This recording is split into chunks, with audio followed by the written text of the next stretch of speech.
پھول کی مانند بنا دیا، ایک تازہ خوشبو کی مانند بنا دیا ہے۔ تو میرے عزیزو، ہمیں چاہیے کہ ہم خداوند یسوع مسیح کے اس نئے عہد کے ساتھ، اس نئے خون کے عہد کے ساتھ ہم چلیں تاکہ تازہ گوندا ہوا آٹا بن جائیں۔ میں آپ کو ایک دنیاوی مثال سے خداوند یسوع مسیح کی اس قربانی کو اور خدا کی اس محبت کو آپ کو بتانا چاہتا ہوں کہ کسی جگہ پر دو بھائی تھے، ایک بڑا تھا اور ایک چھوٹا تھا۔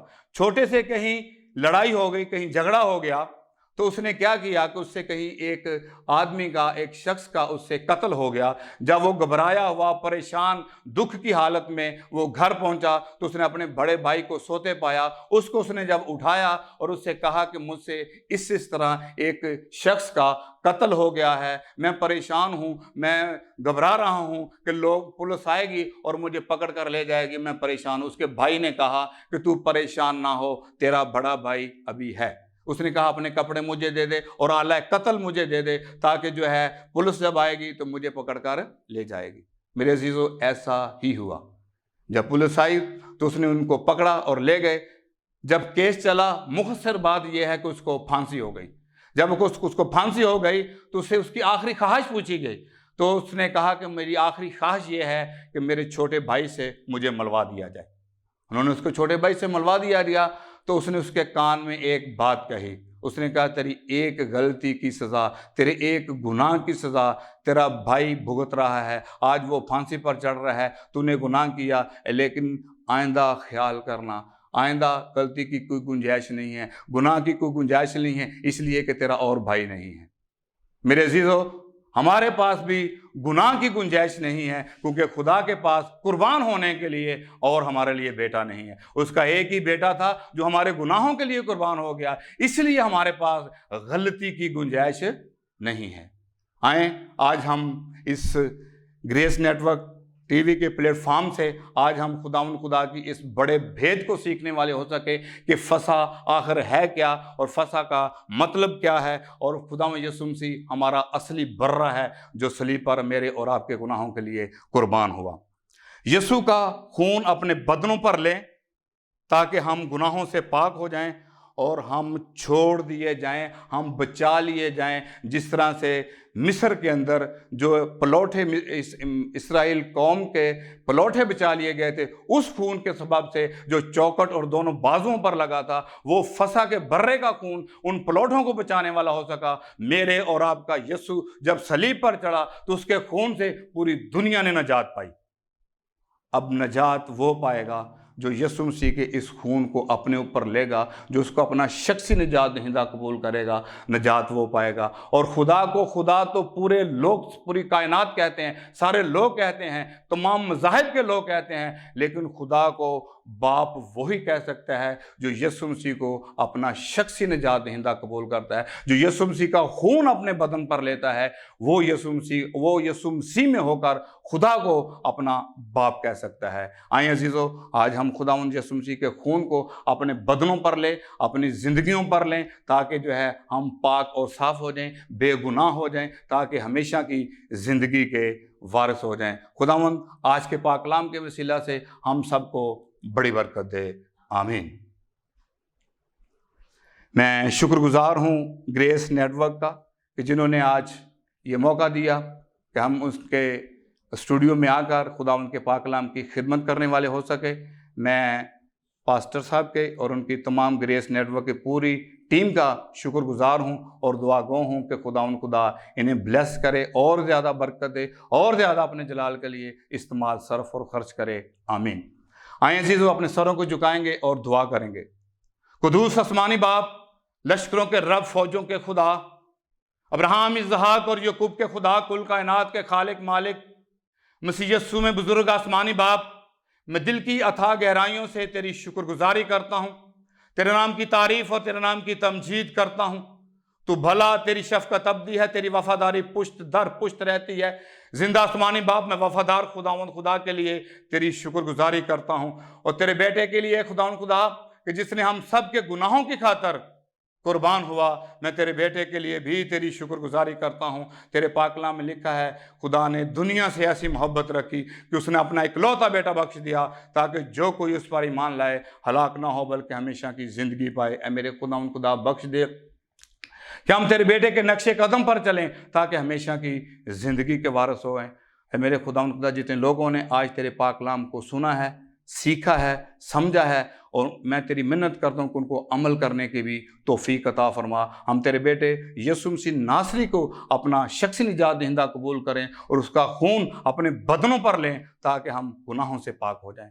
میں تیری شکر گزاری کرتا ہوں، تیرے نام کی تعریف اور تیرے نام کی تمجید کرتا ہوں۔ ایک دفعہ پھر میرے خدا اس نیٹ ورک کے لیے، اس کی پوری ٹیم کے لیے دعا کرتا ہوں، انہیں اے خدا بلیس کر، برکت دے اور اپنے جلال کے لیے استعمال، صرف اور خرچ کر۔ میرے خدا دعا منت کو سن قبول کر۔ یہ دعا تیرے بیٹے اپنے منجی خداوند یسوع مسیح کے نام سے مانگتا ہوں، آمین۔ باپ، بیٹے اور روح القدس کے نام سے، آمین۔